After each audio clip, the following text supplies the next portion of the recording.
So, why the hell would you not carry Magic the Gathering? You gotta probably have some brain damage, or you're not thinking with all your firing with all your neurons, or what's going on. It's true. Why don't we have Magic on the shelf? Nope. People need to know. No, we don't for some reason. Yeah. Especially like it's kind of booming right now, right? Like it's It is. It's going through a bit of like an upsurge. Well, I don't know if people have figured out watching us all these year and a bit, is we don't always make the best choices. We don't always know exactly what we're doing. That's way too honest for today. Yeah, and what is it? You could argue that we don't even like money that much. Yeah, I mean, the whole premise of this business is built around that. The supplies we carry and how we don't pivot and jump on the crazy thing. The hot new trends and stuff. Yeah, we're so excited to just like be on that little straight road, driving the speed limit the whole time in the right lane. It's very modest. Never. Yeah. Just we get to 3/4 empty and we go into the gas station just in case. So.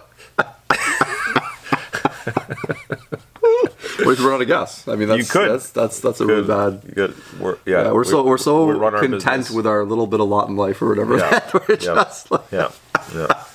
Well, a little bit of history. In all seriousness, going back to like when we first opened, we did actually have Magic the Gathering.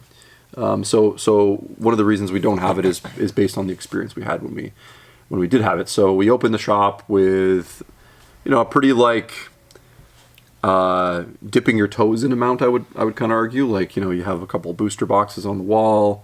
You're selling packs. You're not really like this gets into immediately, right? One of the problems you have immediately, right, with carrying Magic is if you're just getting into carrying it, you're already like not going to be a place that people go to buy Magic. Mm-hmm.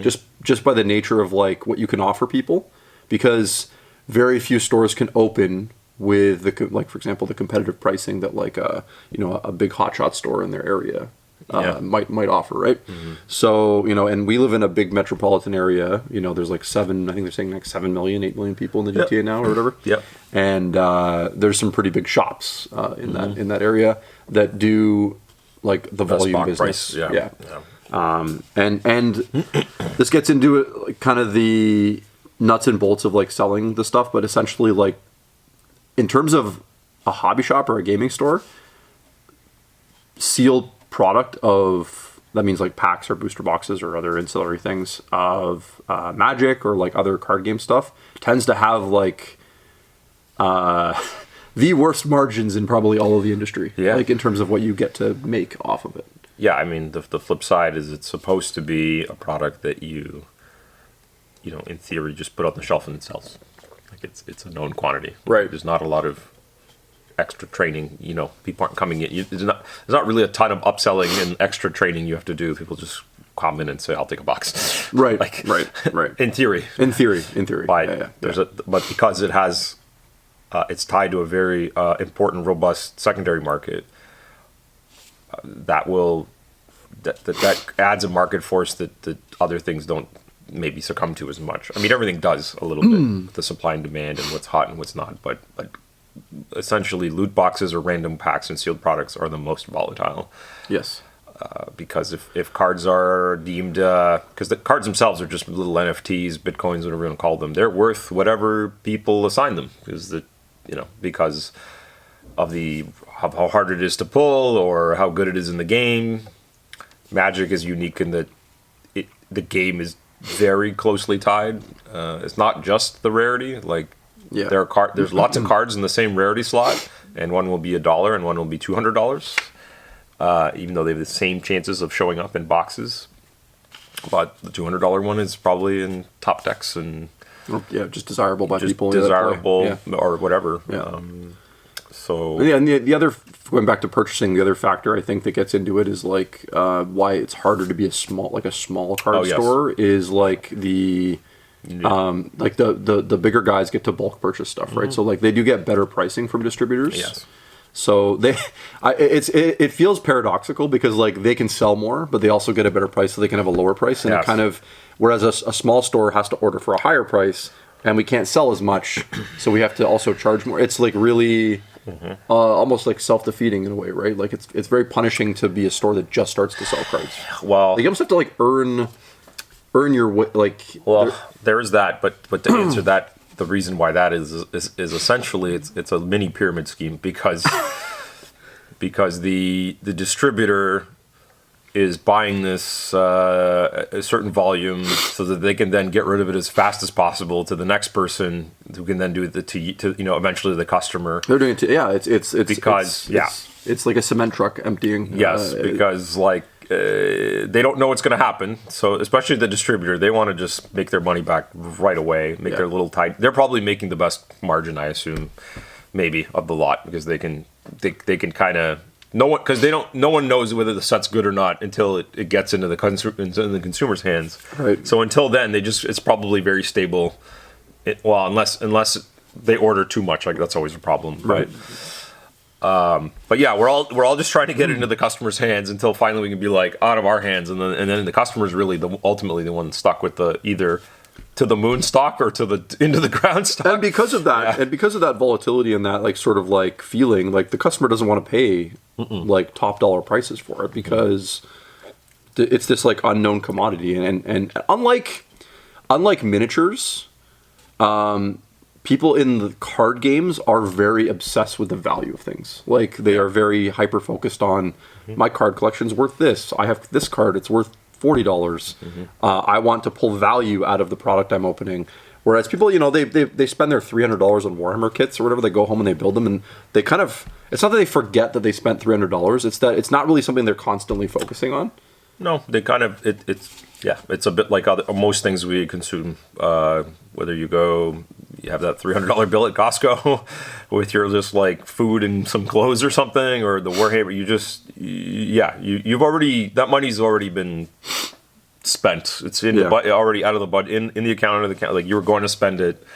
But with the cards, it's like it's so predicated on did I do well. Yeah, it's like that's all because of the stock thing about how it's such a little stock market in its own. Like you only care about the gains. People will say, "Well, but I love the cards," and you're like, "Yeah, but would you love them if they, were never valuable?" I don't know. Like history has shown us that card games that are printed in basically unlimited quantities don't last.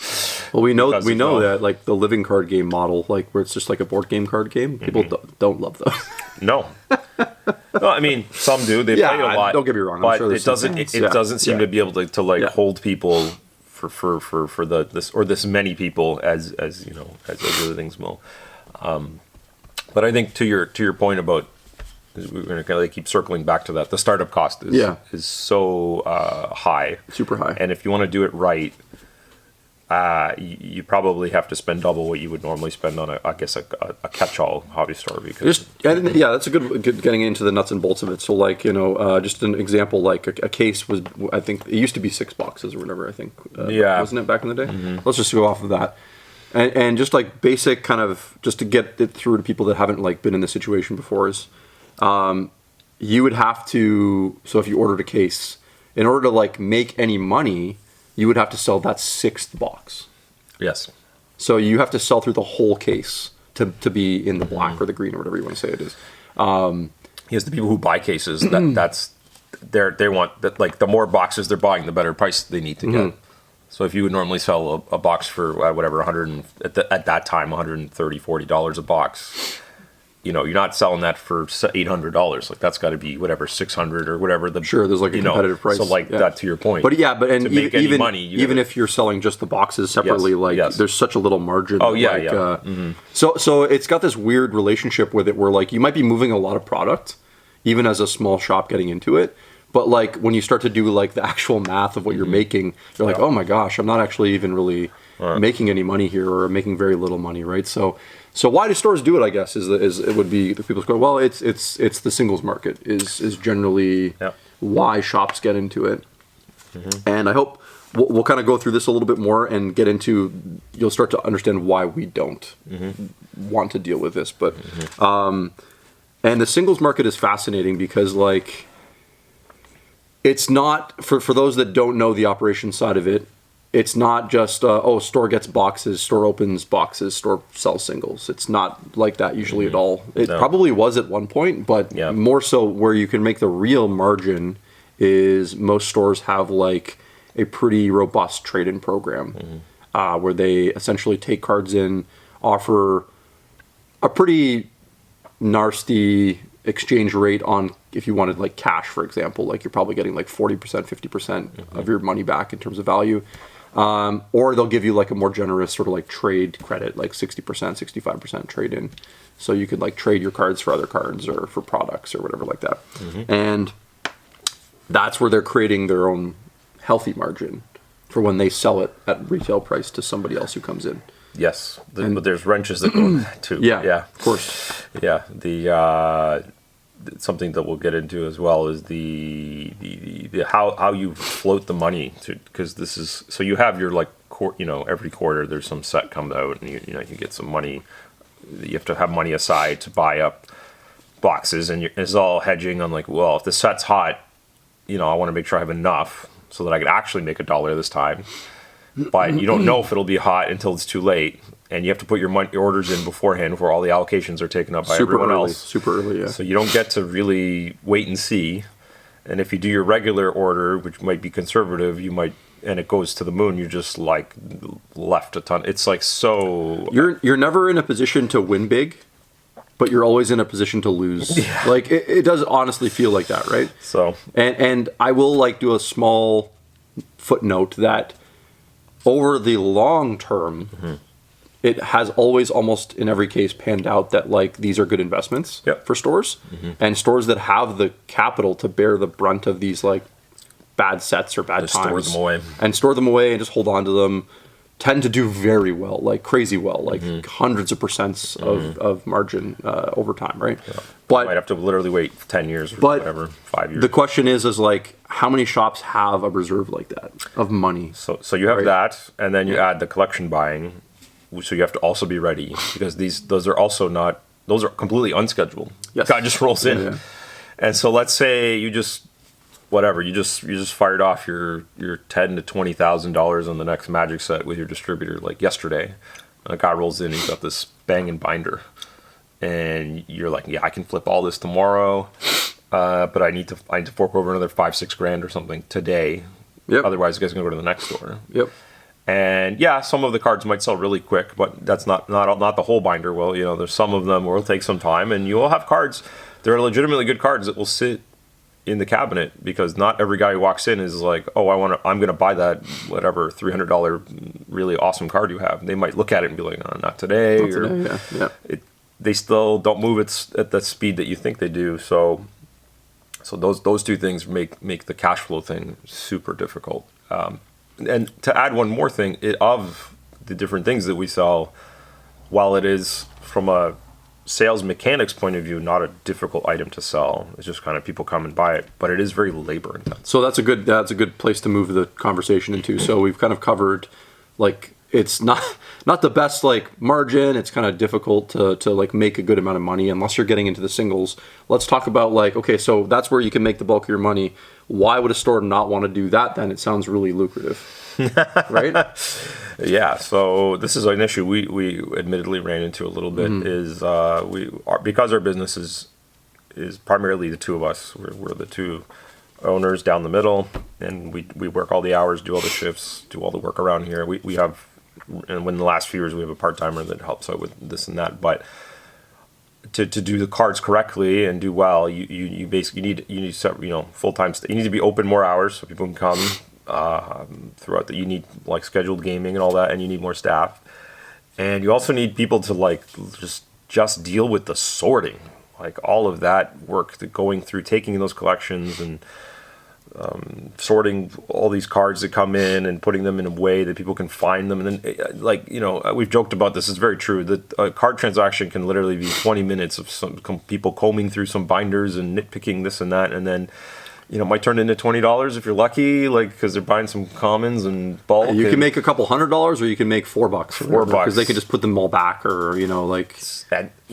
And for us, it was like, well, the miniatures are the thing we are our main passion, and what we're the best at. And I'm like watching a guy come and just like I said before, come and spend $200, $300, $400 on Warhammer, like very just quickly in, out, cheerfully.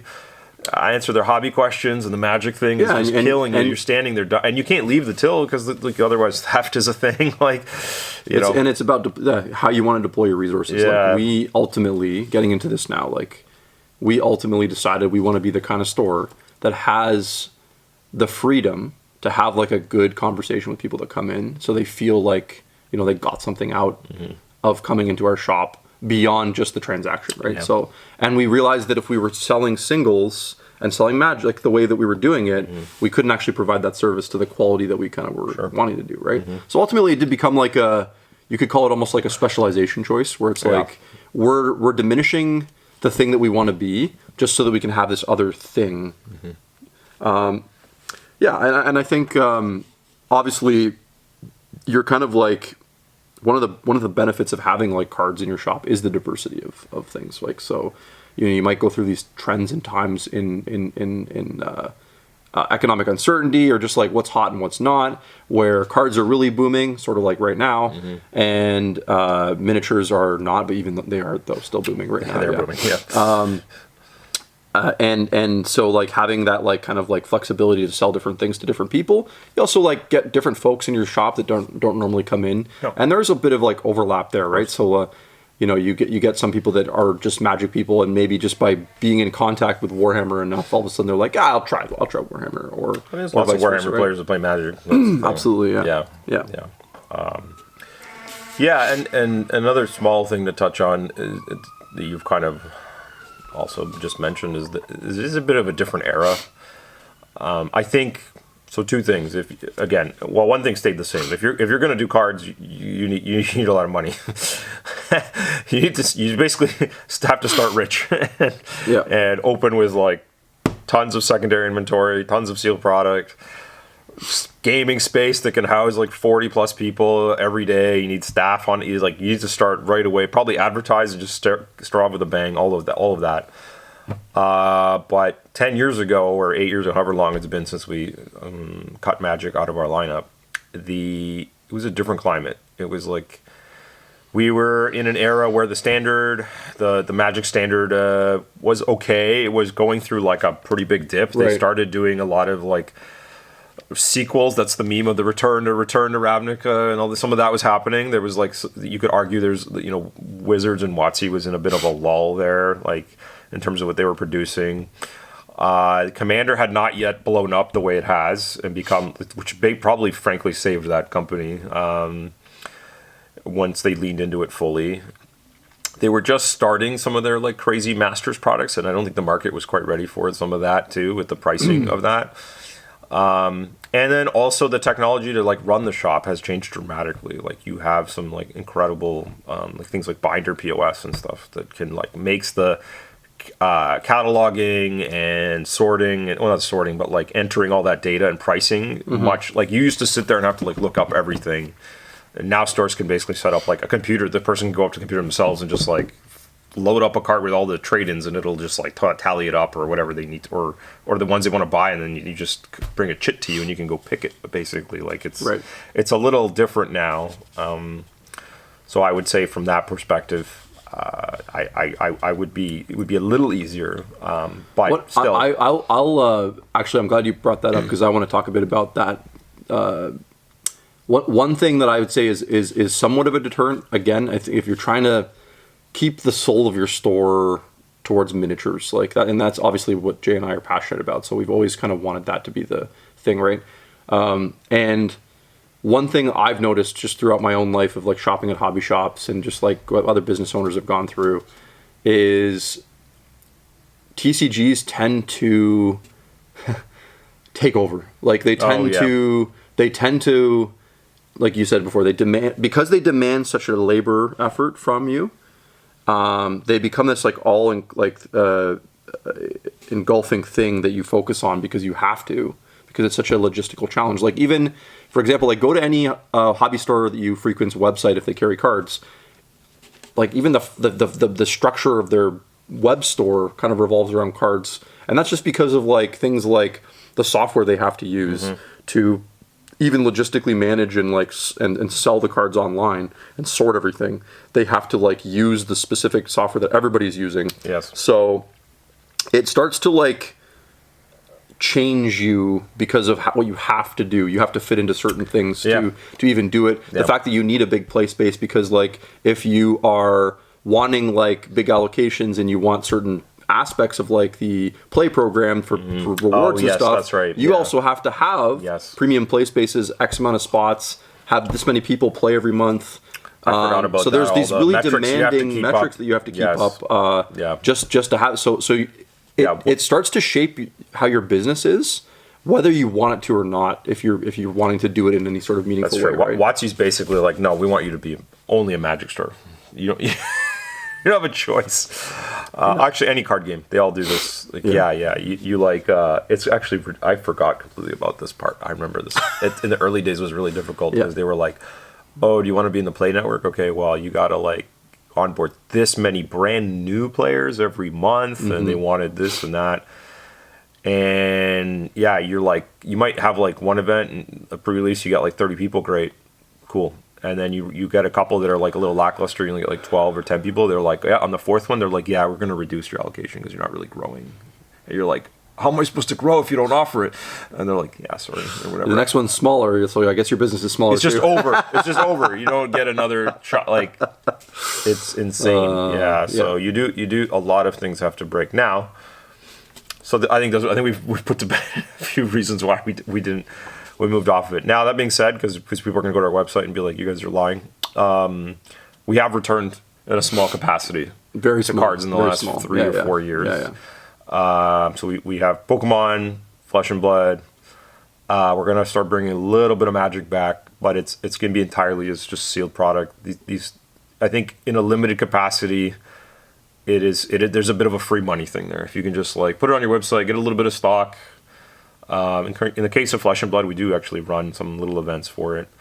But it can work, but it's still, we're not selling singles or it's just like, here's some stuff. Like I said, it has to be in a capacity that makes sense for the way we still want to keep running our business, which is like hobby first. Cards are like, if you can put something on the shelf that I don't have to dedicate much time to and effort other than selling it to someone, great. It works. And I think Magic's kind of in a place again where you can do that. Yeah, I mean, obviously through the pandemic was that springboard, and they've hit a number of, I think their IP related things with the Lord of the Rings and Universes Beyond and all this stuff. These other lines they do have all done extremely well. So they've really hit a mainstream thing now that is hard to argue. So you can definitely do okay. And I can see some places once they get the engine running and it's going well, they're probably like, this is good. But it's not for everyone. It's not for the faint of heart. And when there's economic things going on, that most hobby store destruction comes in the form of those types of businesses. The cards. So and this is maybe we'll end on this in the garbage time section of this video. The most real part of this is like, because cards are stocks. People view them that way. It's very emotional. So like if the economy is doing poorly and there's a lot of recession, and let's say sometimes it works its way into card games in weird ways, where like new products tank really badly, the ones that stores get to sell, and the vintage stuff, the older stuff, people start to like collect again because it's like a way to park your money and stuff. So it's like weird, but it tends to be, like you said, a time when like you see hundreds of hobby stores close across the ecosystem. I mean, even too, when the economy's bad, you start looking at things to sell off, like, in your personal assets, because you need the money, and then the market gets flooded on those, like you said, the vintages or anything old or anything that's somewhat valuable. So you could see, let's say you get all those Lord of the Ring cards that are very valuable from the last, let's say the economy tanks pretty bad. Some of those people might be like, oh, I got to get rid of this. And now the market's flooded with all this like extra Soul Rings and Aragorns and something, and then they go down, and then like everything, some some wealthy person's like, thank you. Yep, this is my time. Yeah. This is going to be great for me. Oh boy. Yeah. So anyway, Yeah, hopefully that shed some insight into why a hobby store, like obviously there's not a lot of us, might not want to carry trading card games or Magic the Gathering specifically. Yeah, and if you have any questions, put it in the comments. We're always happy to answer them and engage with you guys. And if you really like these kind of videos, you can join us on Patreon, Lords of War Games and Hobbies. That's where we actually take a lot of suggestions for our videos. So if you really you have a hot burning thing in your mind, you're like, I need Chris and Jay to answer this, that's the best place to hit us up. I think you can be a member for like literally as little as $3 a month. It's like a little tip jar thing. So yeah, check that out. We appreciate it, guys. Until next time. Thanks. Bye.